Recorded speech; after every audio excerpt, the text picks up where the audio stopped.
ಆತ್ಮೀಯರೇ ನಮಸ್ಕಾರ. ಪರಿವಾರ್ ಟಿವಿಗೆ ಸ್ವಾಗತ ಸುಸ್ವಾಗತ. ನಾನು ಮಣಿಕಂಠ ಸೂರ್ಯ.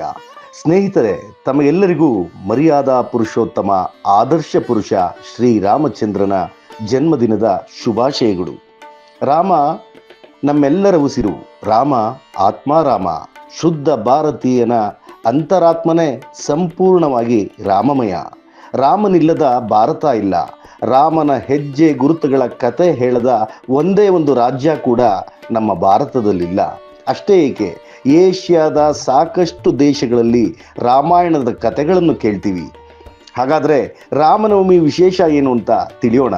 ಅದಕ್ಕೆ ಮೊದಲು ಪರಿವಾರ್ ಟಿವಿಗೆ ಸಬ್ಸ್ಕ್ರೈಬ್ ಮಾಡಿ, ಲೈಕ್ ಮಾಡಿ ಹಾಗೂ ಶೇರ್ ಮಾಡೋ ಮೂಲಕ ಪ್ರೋತ್ಸಾಹಿಸಿ.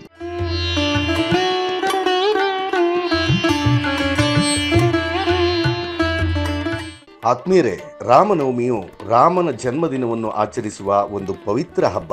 ಇದನ್ನು ಭಾರತದ ಹಿಂದೂಗಳಲ್ಲಿ ಅತಿ ದೊಡ್ಡ ಹಬ್ಬ ಎಂದು ಹಳ್ಳಿಗಳಲ್ಲೂ ಕೂಡ ವಿಜೃಂಭಣೆಯಿಂದ ಆಚರಿಸಲಾಗುತ್ತದೆ. ಹಿಂದೂ ಧರ್ಮದ ಅನುಯಾಯಿಗಳಲ್ಲಿ ಈ ಹಬ್ಬದ ಮಹತ್ವ ಅಪಾರ.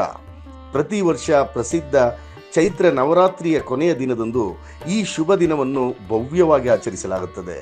ಈ ದಿನದಂದು ವಿಷ್ಣುವು ತನ್ನ ಮಾನವ ರೂಪದಲ್ಲಿ ಭೂಮಿಯ ಮೇಲೆ ರಾಮನಾಗಿ ಅವತರಿಸಿದನು. ಹಿಂದೂ ಪಂಚಾಂಗದ ಪ್ರಕಾರ ಚೈತ್ರ ಮಾಸದ ಹುಣ್ಣಿಮೆಯ ಶುಕ್ಲ ಪಕ್ಷದ ನವಮಿ ತಿಥಿಯಂದು ಅಯೋಧ್ಯೆಯಲ್ಲಿ ಸೂರ್ಯವಂಶಿ ರಾಜ್ಯದಲ್ಲಿ ಶ್ರೀರಾಮನು ಜನಿಸಿದರು. ಈ ದಿನವನ್ನು ಅತ್ಯಂತ ಪವಿತ್ರವೆಂದು ಪರಿಗಣಿಸಲಾಗುತ್ತದೆ ಮತ್ತು ಇದರಿಂದ ದೇಶದಾದ್ಯಂತ ಹೆಚ್ಚಿನ ಉತ್ಸಾಹದಿಂದ ಈ ಹಬ್ಬವನ್ನು ಆಚರಿಸಲಾಗುತ್ತೆ.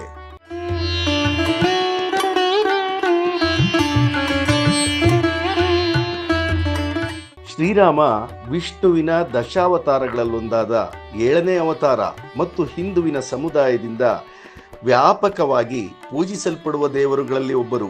ಶ್ರೇಷ್ಠ ಮಹಾಕಾವ್ಯಗಳಲ್ಲಿ ಒಂದಾದ ರಾಮಾಯಣವು ಶ್ರೀರಾಮನ ಕಥೆಯನ್ನು ಬಿಚ್ಚಿಡುತ್ತದೆ.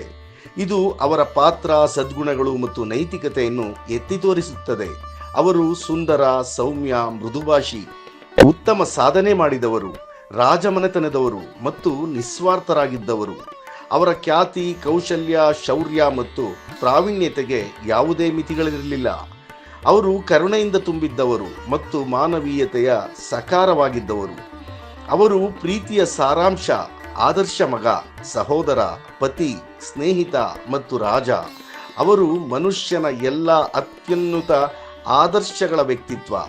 ಅಯೋಧ್ಯೆಯ ಜವಾಬ್ದಾರಿಯುತ ರಾಜನಾಗಿ ರಾಮನ ಪಾತ್ರವು ತ್ಯಾಗ ಮತ್ತು ಪ್ರಾಮಾಣಿಕತೆಯ ಮಹಿಮೆಯನ್ನು ಪ್ರತಿನಿಧಿಸುತ್ತದೆ.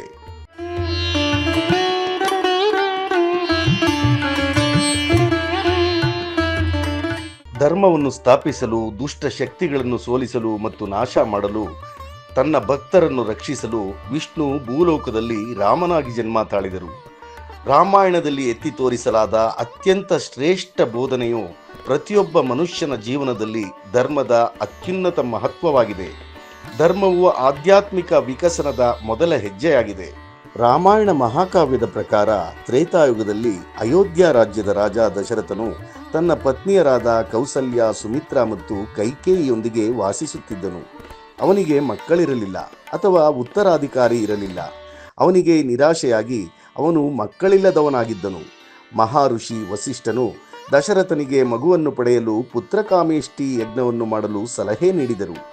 ಅವರ ಸಲಹೆಯಂತೆ ರಾಜನು ವಿಶೇಷ ಆಹ್ವಾನಿತ ಮಹರ್ಷಿ ಋಷಶೃಂಗನ ಸಮ್ಮುಖದಲ್ಲಿ ತರಬೇತಿ ಪಡೆದ ವೈದಿಕ ಪಂಡಿತರ ಸಹಾಯದಿಂದ ಯಜ್ಞವನ್ನು ಮಾಡಿದನು. ಯಜ್ಞದ ಕೊನೆಯಲ್ಲಿ ಯಜ್ಞೇಶ್ವರನು ರಾಜ ದಶರಥನಿಗೆ ದೈವಿಕ ಪಾಯಸದ ಬಟ್ಟಲನ್ನು ನೀಡಿ ತನ್ನ ಹೆಂಡತಿಯರಿಗೆ ಹಂಚಲು ಹೇಳಿದನು. ಕೆಲವು ದಿನಗಳ ನಂತರ ರಾಣಿಯರು ಗರ್ಭಧರಿಸಿದರು. ಕೌಸಲ್ಯ ರಾಮನಿಗೆ, ಕೈಕೇಯಿ ಭರತನಿಗೆ ಮತ್ತು ಸುಮಿತ್ರೆಗೆ ಲಕ್ಷ್ಮಣ ಮತ್ತು ಶತ್ರುಘ್ನ ಎಂಬ ಅವಳಿ ಗಂಡು ಮಕ್ಕಳಿಗೆ ಜನ್ಮ ನೀಡಿದರು. ಆ ದಿನವನ್ನು ಶ್ರೀರಾಮನವಮಿ ಎಂದು ಆಚರಿಸಲಾಗುತ್ತದೆ.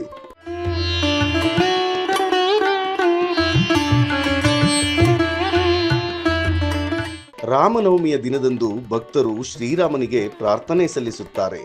ಸಂಪ್ರದಾಯ ಅಥವಾ ಆಚರಣೆಯಂತೆ ಮೊದಲು ಪ್ರಾರ್ಥನೆ ಸಲ್ಲಿಸುವುದು ಸೂರ್ಯದೇವರಿಗೆ, ಏಕೆಂದರೆ ರಾಮನು ಸೂರ್ಯವಂಶಕ್ಕೆ ಸೇರಿದವನು. ಇದನ್ನು ರಘುವಂಶ ಎಂದು ಕೂಡ ಕರೆಯುತ್ತಾರೆ.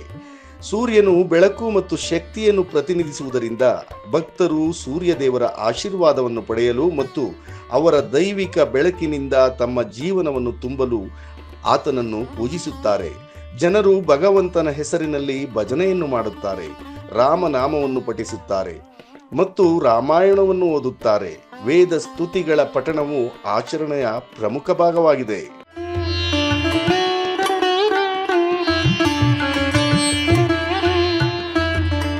ಶ್ರೀರಾಮ ರಾಮ ರಾಮೇತಿ ರಮೇ ರಾಮೇ ಮನೋರಮೆ ಸಹಸ್ರನಾಮ ತತ್ಯುಲ್ಯಂ ಶ್ರೀರಾಮನಾಮ ವರಾನನೆ.